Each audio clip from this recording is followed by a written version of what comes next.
What's up, y'all? Alicia O'Gara here, Industry Giants.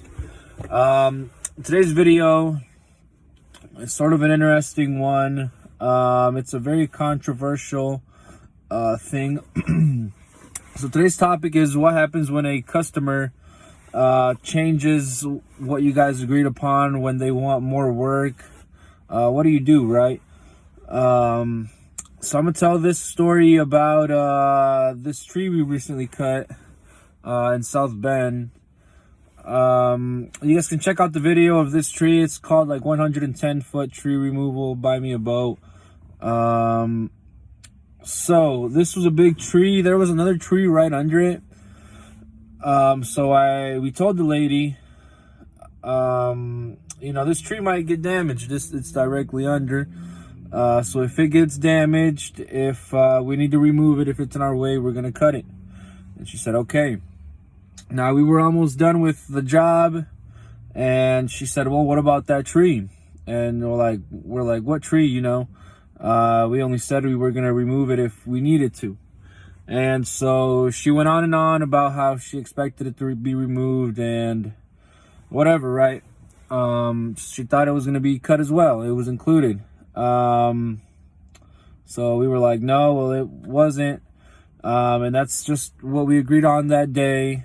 And then we came back the next day to work, and as soon as we pull up to the job site and as soon as we start walking towards the tree to finish it up, we only had to do stump grinding and a little bit of raking that day. But she comes out in gardening shorts. I don't remember exactly what she was wearing, but she had flip-flops on, and she was holding a big chainsaw. It was a little, like a Home Depot, Lowe's chainsaw, something, right? It was a decent sized chainsaw. It wasn't a small chainsaw. But I was like, what are you doing? What are you gonna do? She's walking up to me with that chainsaw. She goes, I'm gonna cut that tree down. I remember I looked at her. I looked at the tree. I looked at her. I looked at the shed that the tree was leaning over. And I looked at her again. And I was like, there's no way you're going to cut this tree down right now. Not while I'm right here. Not while we have all the equipment and machinery to do this. And so I remember just looking at her, see what she was going to do. And she just looked at it, and I was like, go inside. Just go inside. We're going to take care of it. Don't worry. Whatever, it's done. So we cut this tree down. She was happy, paid us. But the moral of the story is, what happens when something like that happens? What do you do? So me personally, if it's something that's not going to take me a whole lot of time, I might do it for free, or I might do it for $20. Some ridiculously low. Here's another example.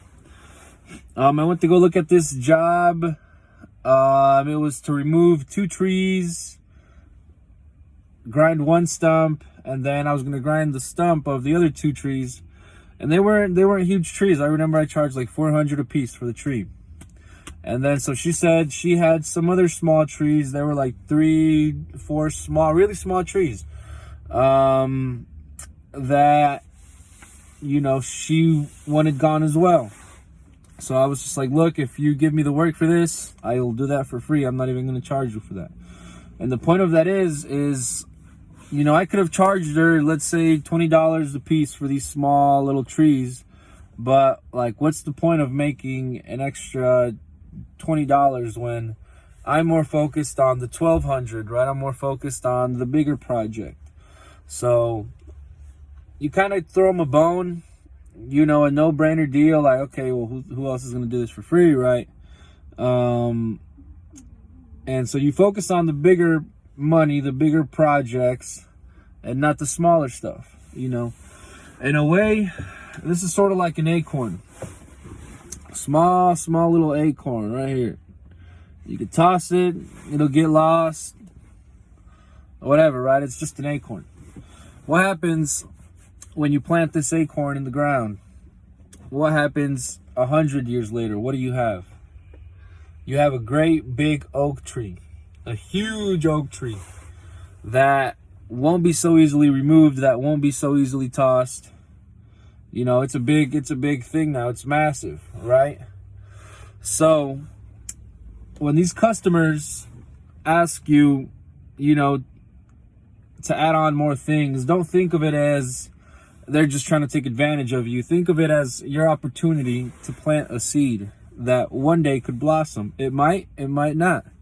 You know, there's been times where I do stuff for free for customers, and then next time they just expect more things for free. So it also backfires on you. But in a way, I think it's good to sort of win their trust, to win them over as a customer. And they'll show you their appreciation, and, you know, hopefully they'll think, well, this is a good guy, you know, he's not in it for the money. You know, I'm really not in this for the money, man. I'm in this because I love it. And that's how I've been approaching this whole thing this year. I feel like before I was all just trying to get money in a way, like more focused on my profit. And this year, man, I forgot about my profit. I'm done with profit, you know. I'm just doing what I love. I'm just doing what I felt like I was put on this earth to do, and I'm just pleasing people, and I'm loving the process. And that has helped me so much more. My phone has been ringing off the hook. People have been making like posts saying, you know, man, he's such a good guy.